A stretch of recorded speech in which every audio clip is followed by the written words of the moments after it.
Welcome to Employing Differences, a conversation about exploring the collaborative space between individuals. I'm Paul Tevis. And I'm Karen Gimnig.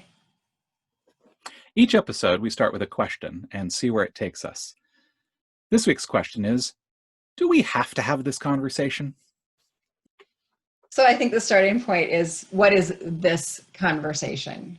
And I suppose it could apply to any conversation, but I think it comes up, at least with my clients, most often around the emotional work, the feeling work, the values work, the sort of deeper, less comfortable spaces. We're pretty comfortable in the cognitive and the logical. That's what school was about. That's what we're raised in. We know how to have debates.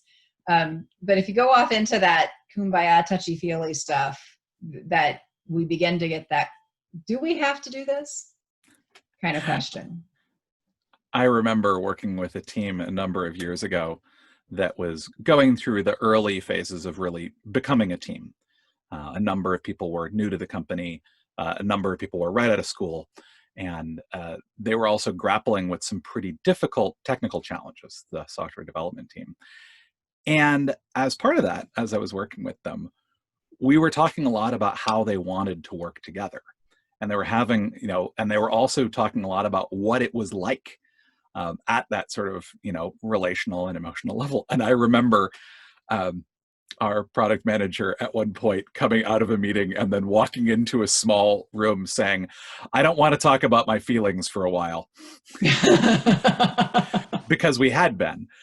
And I think there are other conversations, there too, that it's kind of like anytime it's difficult, where there is a feeling that we're not making progress, so maybe we should just talk about something else. Or we're having to examine why we're really doing something, or maybe we're being asked to reconsider what we will or won't be flexible about. Like, for me, the do we have to have this conversation shows up most often when it's hard, when they're not conversations we're used to having.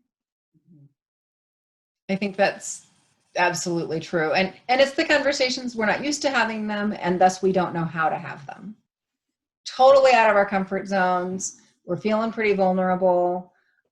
We may be sort of more blocked, so things are dragging and feeling slower. If you've got a good facilitator, you're probably getting some silence in there. That might not be too comfortable.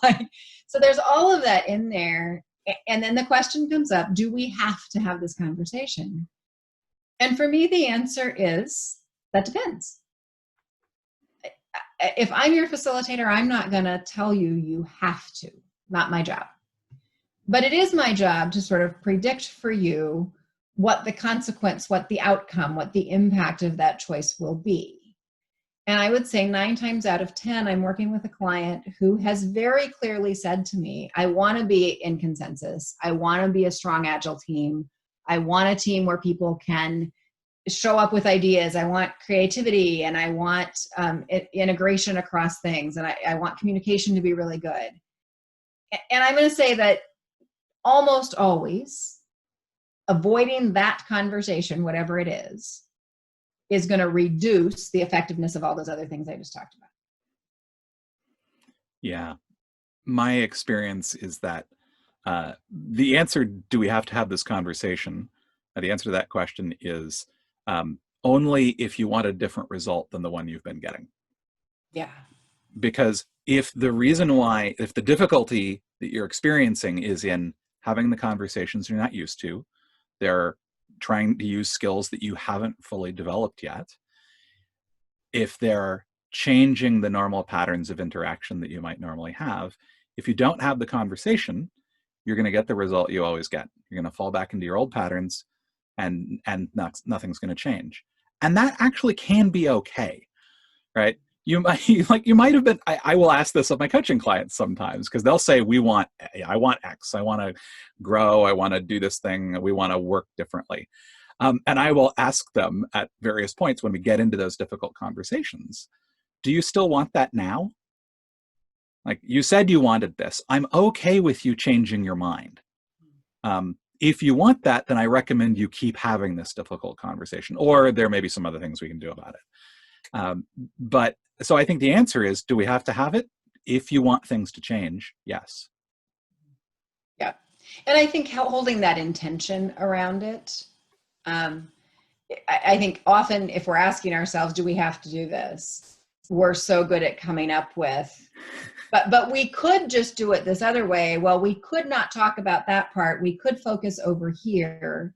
And often we bring a fair bit of sort of that expertise of, well, good management practice, we should look at the budget. Or, when no one has been talking about money the whole time. Right. Yeah. Yes, that there's that sort of distractibility, or like we can rationalize 1,000 ways not to. And that might be the right thing. And it might even be that we have to have this conversation, but, one of us just isn't gonna, one of us can't. It's too vulnerable. It's too, I think sometimes in groups like, oh, we're going to talk about, our childhood insecurities and how those show up in the workplace. Well, that could be a super good conversation. And if somebody's had a really traumatic childhood, I can be present, I can hang out with y'all, but I'm not doing that. Mm-hmm. And that even can be okay. Like it's not everybody has to get super vulnerable. You don't have everybody's dirty laundry on the line necessarily. You don't. So do we have to have exactly this conversation? Let's get really curious about why we think we don't want to. Let's get curious about why we thought we should. Mm-hmm. And where is that, like, where is the sort of discernment around why are we avoiding? Where is that coming from? Is it going to actually help us or not? Yeah. Where I land on a lot of this is about discomfort. And a lot of times when I work with groups, one of the things that I frame for them is discomfort is not an immediate sign of dysfunction. Like, simply because you're uncomfortable doesn't mean you're doing it wrong. In fact, sometimes it means you're doing it right. And the discernment there is actually about asking, is this a discomfort which is serving us or not? Is this the discomfort of change is actually trying to happen? Or is this the discomfort of we are so far out of our depth that we can't learn from this? I talk a lot with groups about how learning doesn't happen in your comfort zone, but it also doesn't happen in your panic zone. Right.